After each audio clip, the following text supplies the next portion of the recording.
राहुल नाम का एक नौजवान गांव की सड़क पर पैदल चला जा रहा था। उसने दूर सड़क के किनारे एक कुत्ते के पिल्ले की रोने की आवाज सुनी। वो आगे बढ़ गया और उसने वहां का ये दृश्य देखा तो दुख से उसकी आंखें भर आईं। एक कुतिया वहीं मरी पड़ी थी और उसका बच्चा पिल्ला घायल अवस्था में उसके पास रो रहा था। वो समझ गया कि किसी गाड़ी के द्वारा ये दुर्घटनाग्रस्त हो गए हैं। छोटे पिल्ले की जान बच गई थी, लेकिन वो भी घायल दिख रहा था। राहुल ने उस घायल पिल्ले को उठा लिया और घर लेकर आ गया। उसने उसके जख्मों पर मरहम पट्टी लगाई। राहुल अनाथ था और उसने एक अनाथ पिल्ले को अपना लिया। मैं समझ गया, तुम्हें भूख लगी होगी। मैं कुछ इंतजाम करता हूँ। ये लो, दूध पी लो। नन्हे पिल्ले की जान में जान आई और वो तेजी से दूध पीने लगा। कुछ देर के बाद राहुल ने उसे सहारा दिया और एक जगह बिठा दिया। राहुल को पिल्ले के रूप में एक साथी मिल गया। उसने उसका नाम रखा शेरू। शेरू धीरे धीरे बड़ा होने लगा और राहुल के साथ बहुत घुल मिल गया। राहुल जहाँ जहाँ जाता, शेरू भी उसके पीछे आ जाता। एक दिन राहुल जिस कंपनी में काम करता था, उसके सेठ परमानंद राहुल के घर के पास से गुजर रहे थे। उन्होंने राहुल के साथ शेरू को देखा, जो बनिया की दुकान से सामान की थैली मुंह में लटकाकर आ रहा था। सेठ जी को बड़ा आश्चर्य हुआ। हाँ सेठ जी, ये शेरू है। बड़ा ही समझदार और वफादार है। राहुल, इसे मुझे भेज दो। मुंह मांगी कीमत दूंगा। नहीं सेठ जी, क्षमा करिए। विचार कर लो, जब ये बात समझ में आए मुझसे मुंह मांगी रकम ले लेना। एक दिन राहुल जरूरी काम से मोटरसाइकिल पर बैठकर बहुत दूर जाने के लिए तैयार हुआ। शेरू कहाँ पीछे रहने वाला था, दौड़ कर आ गया और भौंककर अपनी भाषा में अपनी फरमाइश सुनाने लगा। देखो शेरू, आज मुझे बहुत दूर जाना है। लौटने में काफी समय लग जाएगा। तुम्हें यही रुकना पड़ेगा।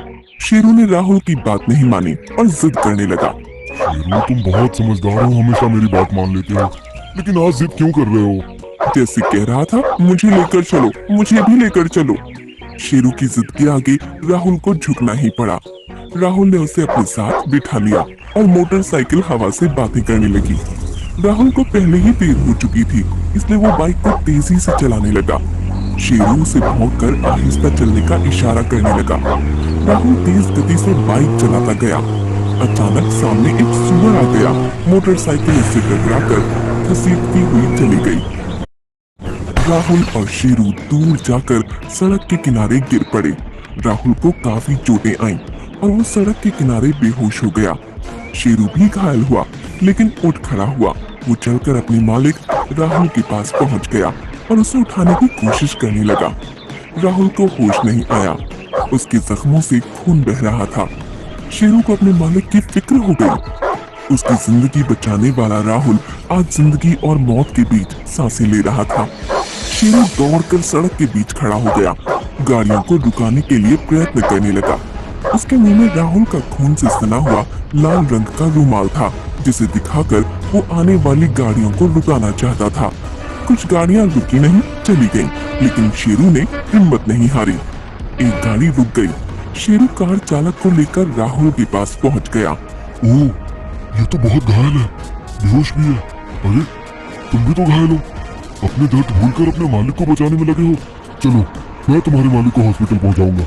हॉस्पिटल में जाने के बाद जब हॉस्पिटल कर्मचारी राहुल को अंदर लेकर जाने लगे, तो उनके रोकने पर भी शेरू अंदर चला गया। वो अपने दोस्त पकड़ा दिया।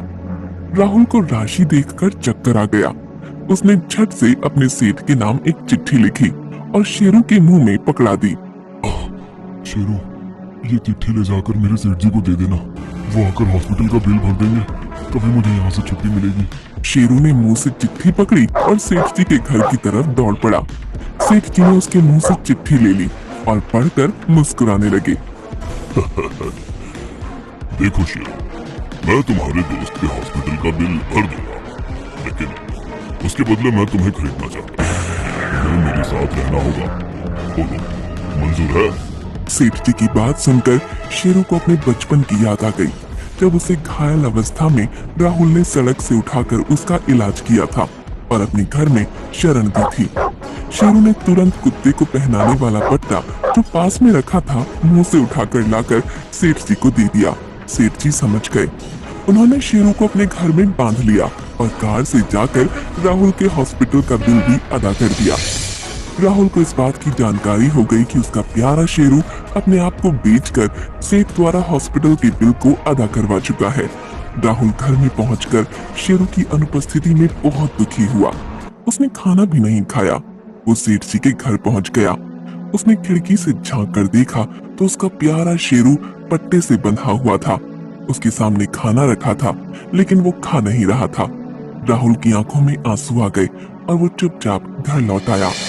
उस रात एक चोर सेठ जी के घर में चोरी के इरादे से आ गया। शेरू ने उसे देख लिया। वो कुछ न बोला। उसने धीरे से जाकर सेठ जी को उठाया और इशारे से बताया। इस बीच चोर ने बहुत सारा गहना चुरा लिया था। सेठ जी जब डंडा लेकर बाहर आए तब चोर ने उन्हें चाकू दिखाया तो वो डर गए। शेरू ने चोर के ऊपर कूदकर उसके चाकू को छीन लिया, उसे काटने लगा। नौकर भी जाकर आ गए और चोर को पकड़ लिया गया। सेठ जी बहुत खुश हो गए। शेरू, तुमने चोर से मेरी जान बचाई और धन भी बचाया। मैं तुम्हारे ऊपर खुश होकर तुम्हें आजाद करता हूँ। मैं अभी राहुल को बुलवाता हूँ। कुछ देर के बाद राहुल सेठ जी के समक्ष खड़ा था। राहुल, मैं तुम्हारी शेरू की बहादुरी से बहुत खुश हूँ और इसे आजाद करता हूँ।